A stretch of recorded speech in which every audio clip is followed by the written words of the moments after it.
राजा दुष्यंत और शकुंतला की प्रेम कहानी। शकुंतला स्वर्ग की अप्सरा मेनका और ऋषि विश्वामित्र की पुत्री थी। ऋषि विश्वामित्र की तपस्या भंग करने देवराज इंद्र ने अप्सरा मेनका को भेजा था।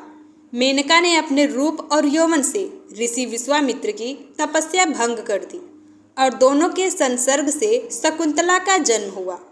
जन्म उपरांत ही मेनका ने शकुंतला का त्याग कर उसे वन में छोड़ दिया।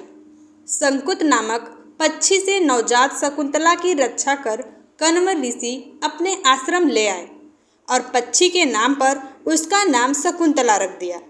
आश्रम में ही शकुंतला का पालन पोषण हुआ। युवा होने पर शकुंतला अपनी माँ मेनका की तरह ही रूपवती हुई।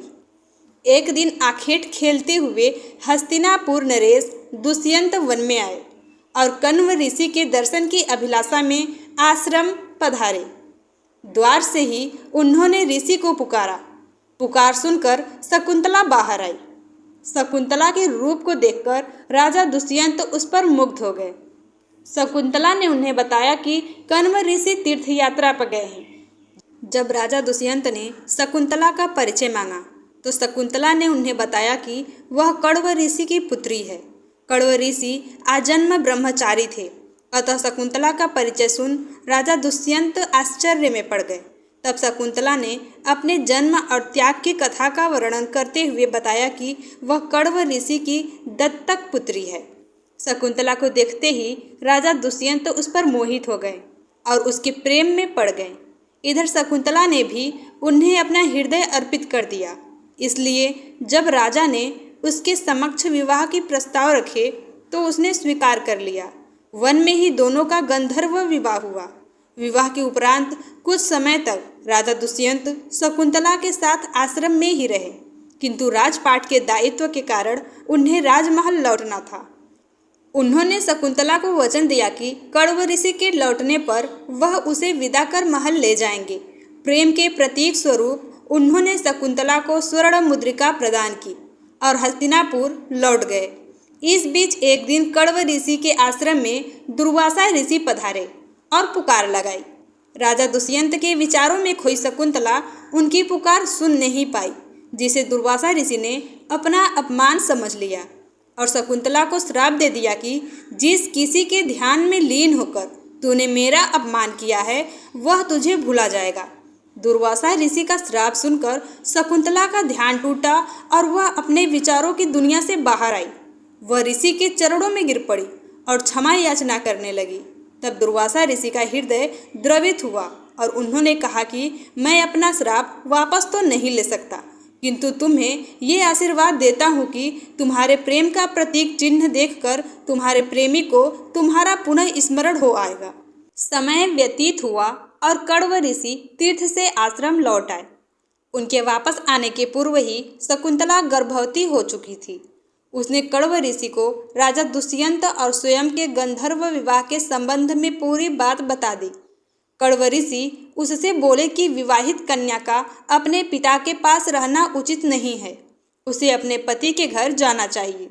और उन्होंने एक शिष्य के साथ शकुंतला को राजा दुष्यंत के पास भिजवा दिया। हस्तिनापुर जाने के मार्ग में राजा दुष्यंत द्वारा शकुंतला को दी हुई स्वर्ण मुद्रिका पानी पीते हुए सरोवर में गिर पड़ी और एक मछली द्वारा निगल ली गई। जब शकुंतला राजमहल पहुंची तो राजा दुष्यंत ने उसे पहचानने से इनकार कर दिया। दुर्वासा ऋषि के श्राप के प्रभाव के कारण राजा दुष्यंत उसे भूल गए थे। उसी समय स्वर्ग से शकुंतला की माता मेनका आई और उसे अपने साथ ले गई। शकुंतला को कश्यप ऋषि के आश्रम में छोड़ वह वापस इंद्रलोक लौट गई। कश्यप ऋषि के आश्रम में ही शकुंतला ने एक सुंदर बालक को जन्म दिया। इधर शकुंतला को भूल चुके राजा दुष्यंत को एक दिन एक मछुआरे ने एक स्वर्ण मुद्रिका ला कर दी। वह स्वर्ण मुद्रिका मछुआरे को उस मछली के पेट से मिली थी जिसने वह मुद्रिका निगल ली थी। राज चिन्ह देखकर मछुआरा उसे लौटाने आया।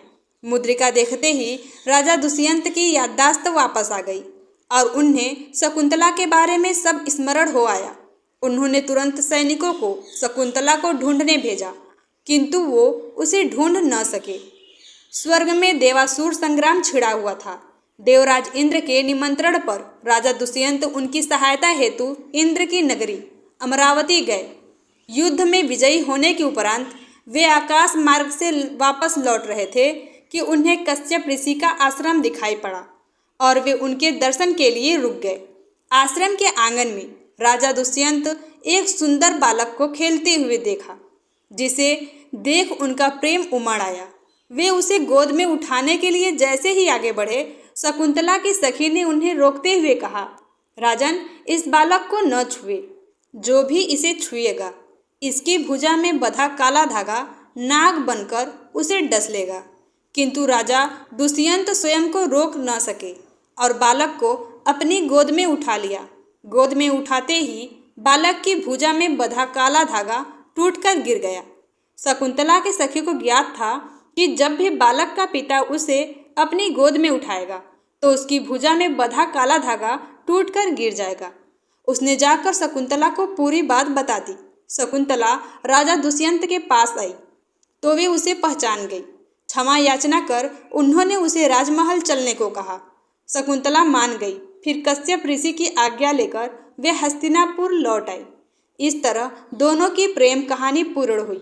दोनों के पुत्र का नाम भरत था, जो आगे चलकर एक पराक्रमी राजा हुआ और उसके नाम पर भारत का नाम भारतवंश पड़ा।